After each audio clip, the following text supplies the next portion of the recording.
نبی پاک صلی اللہ تعالیٰ علیہ وسلم کے اعلان نبوت کے بعد مسلسل کفار و مشرکین کی طرف سے تکلیفیں بڑھتی جاتی تھیں.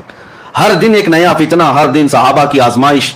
نبی رحمت صلی اللہ تعالیٰ علیہ وسلم کو کس طرح کی اذیتیں دی گئی, بائیکاٹ کیا گیا, سوشل بائیکاٹ کیا گیا, نبی پاک صلی اللہ علیہ وسلم کے غلاموں کو مارا گیا, قتل کیا گیا, شہید کیا گیا, سب دیکھا.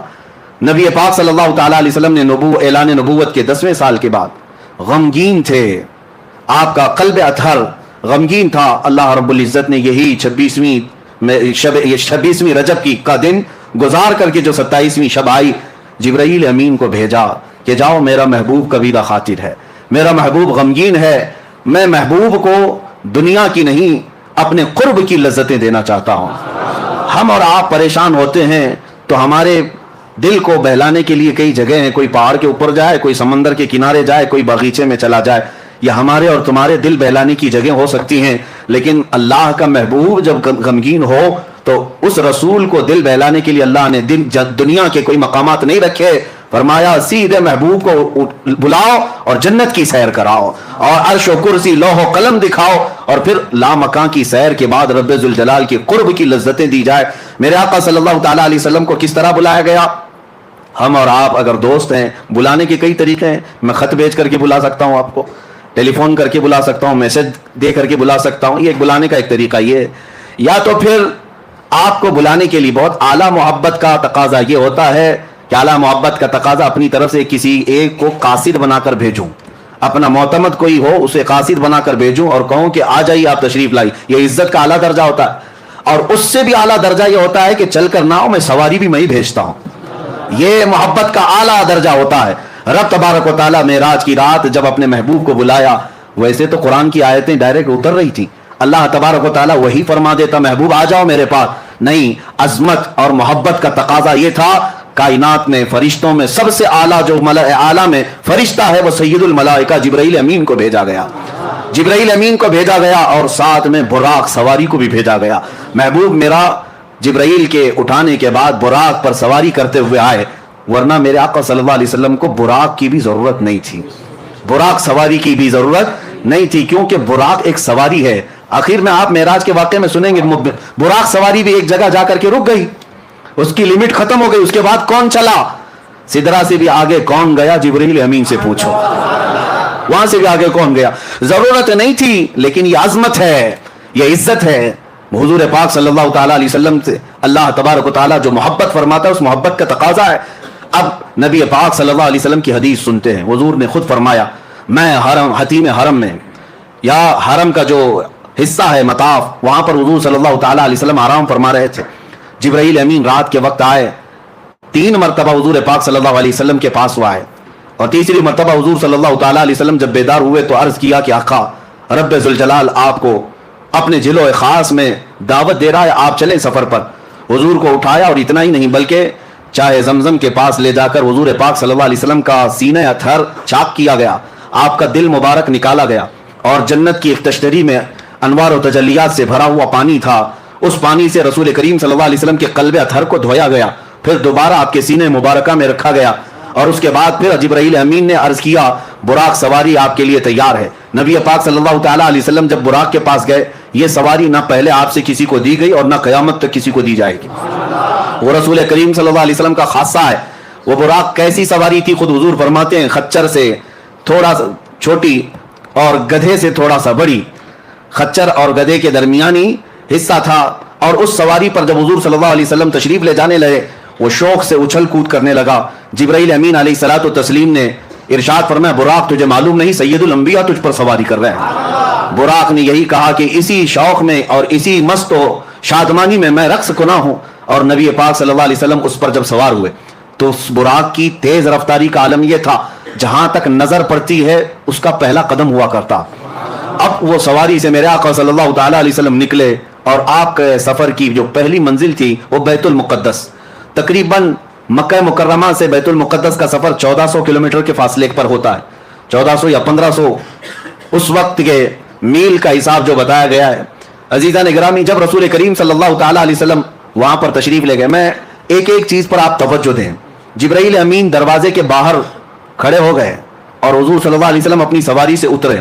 حضور فرماتے ہیں بیت المقدس کا دروازہ کھلا ہوا تھا, باب محمد اس کو کہا گیا, باب محمد کھلا ہوا تھا رات کے وقت. کتنی رات گزری یہ پتہ نہیں, لیکن رات کے وقت مسجد کا دروازہ کھلا ہوا تھا, باہر پتھر لگے ہوئے تھے. جبرائیل امین نے ایک پتھر میں اپنی انگلی سے سوراخ کیا اور براق سواری کے رسی کو وہاں پر باندھ دیا. جیسے گھوڑے کو باندھا جاتا ہے وہاں آپ نے ایک سوراخ کیا اور اس سوراخ میں براق کے گلے سے جو رسی تھی اس رسی کو لگا دیا. اب رسول کریم صلی اللہ تعالی علیہ وسلم بیت المقدس میں اندر تشریف لائے تو دیکھا آدم علیہ السلام سے لے کر عیسیٰ علیہ السلام تک جتنے نبی تھے سب بستہ وہاں پر کھڑے تھے, سب کے سب وہاں پر کھڑے ہوئے تھے. اعلیٰ حضرت امام اہل سنت فاضل بریلوی فرماتے ہیں نماز اقصا میں تھا یہی سر, آیا ہو معنی اول و آخر, کہ صف بستہ پیچھے ہیں حاضر جو سلطنت آگے کر گئے تھے. سارے بادشاہ اپنے زمانے کے وہ انبیاء اکرام علیہ السلام تھے, لیکن آج وہ مقتدی بن کر کھڑے ہوئے تھے. سب سے آگے میرے آقا صلی اللہ تعالی علیہ وسلم مصلی امامت پر گئے اور ان تمام نبیوں کی میرے آقا نے امامت فرمائی.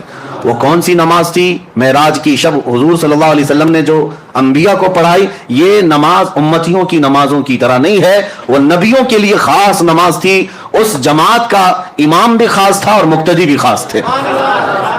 اس نماز کے بعد ایسا ہی نہیں ہے کہ نماز ہو گئی, بلکہ اولو العزم جتنے انبیاء کرام مرسلین اعظام تھے ان سب نے حضور صلی اللہ تعالی علیہ وسلم کی تعریف میں قصیدے سنائے. حضرت ابراہیم علیہ السلام نے میرے آقا صلی اللہ علیہ وسلم کی تعریف سنائی, حضرت موسیٰ علیہ السلام نے تعریف سنائی, حضرت اسماعیل علیہ السلام نے تعریف سنائی. یعنی یہ بھی آپ دیکھیں محفل مصطفیٰ جب لگی ہوتی ہے پہلے جو ہم نعتیں پڑھتے ہیں یا سنتے ہیں یہ انبیاء کی سنتیں ہیں, انبیاء کرام کی سنتیں ہیں. حضور صلی اللہ تعالی علیہ وسلم کے قصیدے سنائے. پھر نبی پاک صلی اللہ تعالی علیہ وسلم بیت المقدس سے نکلتے ہیں. یہ سفر میں پورے معراج کے سفر کو 3 مرحلوں میں بتاتا ہوں, 3 مرحلے, 3 سٹیپ. پہلا مرحلہ مسجد حرم سے بیت المقدس تک, اور دوسرا مرحلہ یہاں سے شروع ہوتا ہے آسمانوں کا. یہاں سے نبی پاک صلی اللہ تعالی علیہ وسلم آسمانوں کی طرف نکلے. اب آسمانوں کا سفر, پہلے آسمان پر گئے, دروازہ ہے آسمان میں, جبرائیل امین نے دروازے کھولنے کا حکم دیا. دربان نے پوچھا کون ہے, کہا محمد عربی صلی اللہ تعالی علیہ وسلم آئے ہوئے ہیں.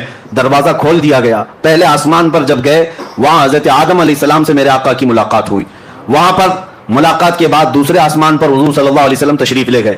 یہ ایسا نہ سمجھے کہ ایک گیٹ سے دوسرے گیٹ جا رہے ہیں, ایک آسمان سے دوسرے آسمان کا سفر رسول کریم صلی اللہ علیہ وسلم کی احادیث کی روشنی میں 500 سال کی مسافت کا ہے, 500 سال کی مسافت کا. اور وہ میرے آقا صلی اللہ تعالی علیہ وسلم دم زدن میں طے کرتے چلے گئے. یہ کیسے ہوا اور کیسے ممکن ہو سکتا ہے اس پر ہم بعد میں بحث کرتے ہیں. دوسرے آسمان پر جب نبی پاک صلی اللہ علیہ وسلم تشریف لے گئے وہاں پر بھی دروازہ کھولا گیا.